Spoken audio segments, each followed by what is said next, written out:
All right, friends, nothing's selling right now. We're all freaking out. Is it the recession? Is it the algorithm on Poshmark? Is it the eBay seller winter update? Like, what is happening? I'm going to link a video up here about why things are so hard right now.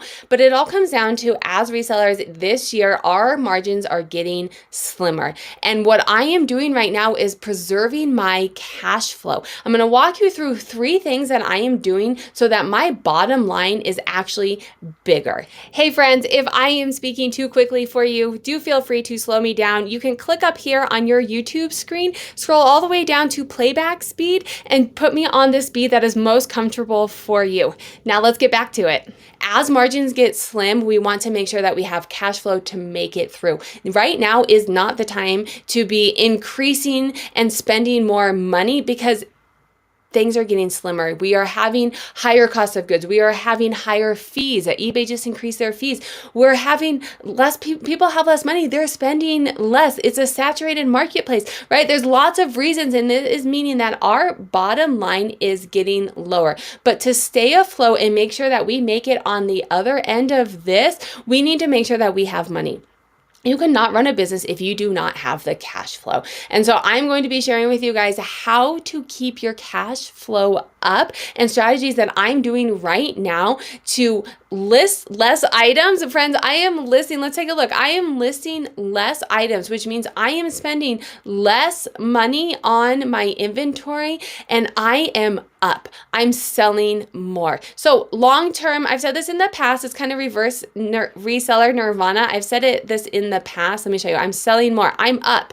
My revenue is up, even though I am listing less items. I'm doing reverse reseller nirvana. You cannot do this long term. If you sell more items than you are listing, eventually you're going to have no items to sell.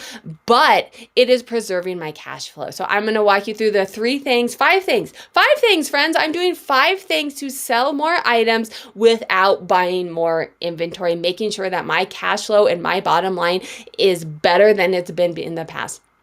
The first thing that I'm going to say I'm doing is selling similar, relisting, delisting, whatever it is. I'm on Poshmark and I'm on eBay, and I'll link a video up here about, what it is and why it works, but I am ending items and I am starting them new. This gives you a bump in the algorithm. It gives you more refresh information, and I'm selling more of my older inventory that was kind of just sitting there. So I do it manually on eBay. I'll link a video up here of how to do it quick and fast.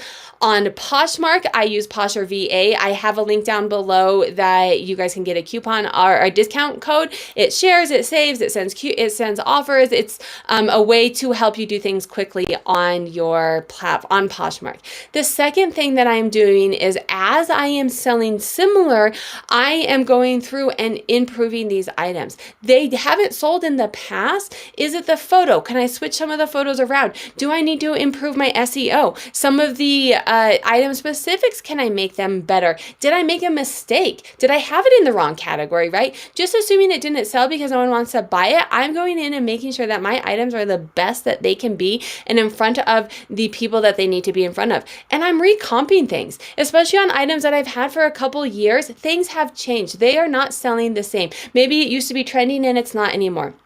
I had a decent amount of skinny jeans. They're not selling what they were selling for a couple years ago. I am lowering my price so that I can stay competitive. Yeah, it kind of sucks that I'm not getting what I would have got 3 years ago, but that's the market. And unless I want to wait for skinny jeans to come back in style, I have to go with the times and make my listings the best that they can be. The third thing is doing an inventory audit. So if you guys recently watched, I'll link a video up here. eBay lost 500 of my items, and there's various different reasons, but in doing my inventory audit and realizing that what I thought I had and what eBay had did not match, I found almost 100 items that I had in my inventory that were not listed. They cannot sell if they're not listed. These are items that I have already spent money on that aren't listed. So I'm going through and figuring out which ones those are and listing them. It's essentially free to me because I've already spent the money on these, and this is allowing me to have 100 new items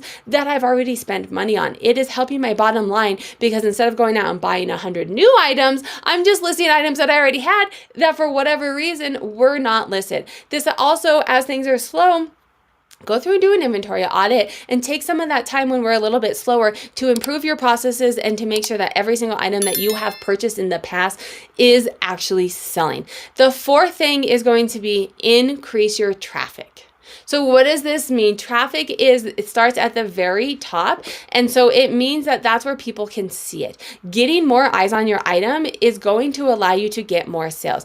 So let me show you this chart right here. I'm pulling it up. You can purchase it on my website. If you're a gold member, you also get it for free, a gold YouTube member. You will get it for free. But this is where it starts. Did I pull up the screen for you guys? Yes. Oh, you guys want to see it. I pulled it up, but I didn't show it to you. Okay, so this is a checklist. It starts at the top. Increase your traffic. It starts with impressions. People cannot buy your item if they cannot see it. Spend your time, instead of going out sourcing and buying more money, buying more items, spending more money, spend your time now on the inventory that you actually have. Work on ways that are going to increase your impressions. If you can get your item in front of more eyes, you are going to make more sales on the items that you already have. So a couple things that you can do. This is an eBay metrics playlist or checklist. It's going to be similar for different platforms depending on what they offer, but make sure your SEO is good, right? And this goes into one of the tips that I shared before is going in and making sure that your listings are the best that they can be. Make sure your item specifics and your search filters are good. Again, to a previous tip that I shared with you as well, make sure that you have in-demand inventory. So if you are outsourcing, really be diligent in researching and making sure that you're buying items that are going to sell for you. Now, buying items right now for the long game, if you're trying to preserve your cash flow right now, buying for the long game is not going to be helpful. Yes, it may sell in 2 years, but you may be out of business in 2 years because you need the money right now. So make sure that you have in-demand inventory. I'll link a video up above, or I may be out of cards already, so I'll link it down below about Terapeak data and how to look at eBay and figure out what is in demand right now. And then you can also consider, these are all ways that you can organically gain some. Organic meaning you're not paying eBay extra money for the traffic. These are organic ways that you can do it. Pull a listing quality report. Make sure that you are in that top 10%. Again, I'll link a video on how to pull a listing quality report. I'm so glad they didn't get rid of it.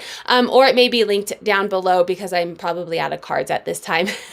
I've told you guys I'm linking a whole lot of videos. Before I get to the last tip, do make sure to save, share, and like this video if you are enjoying it and you think others may as well. It helps get a little bit more visibility so that other people can see it as well. The other thing, I actually forgot to finish this one up. Promotion, sales, and best offers. These are ways that are going to get you more visibility. Once you have done all of the organic ways, consider promoting your listings. And yes, that is a way that you are paying eBay to show your item. So that is coming at your bottom line, which is why I always recommend doing organic first and making sure your items are being seen organically to the best of your ability. And then you can go ahead and pay eBay a little bit more to show it in up to 100 different places on their platform. Okay, and the last thing is going to be consider cross-listing. If your items are not, if you are on one platform and you've been hesitant, and friends, I'm trying to convince myself of this. I'm currently on 2 platforms. I'm considering moving over to Mercari because it's additional eyes. It feeds into what I was just talking about, more traffic. The more places you have eyes on, the better, right? And so if you have not mastered the platform that you're on, do not cross-list. Figure out how to master the platform you're on. Otherwise, you are spreading yourself too thin. But if you have done all of the things that you can do on your platforms and you're the best that you can do, and you know that it's not you, it's the marketplace and things are happening, consider cross-listing to a different platform. This is going to help sell the inventory that you already have and increase your sales without spending more money.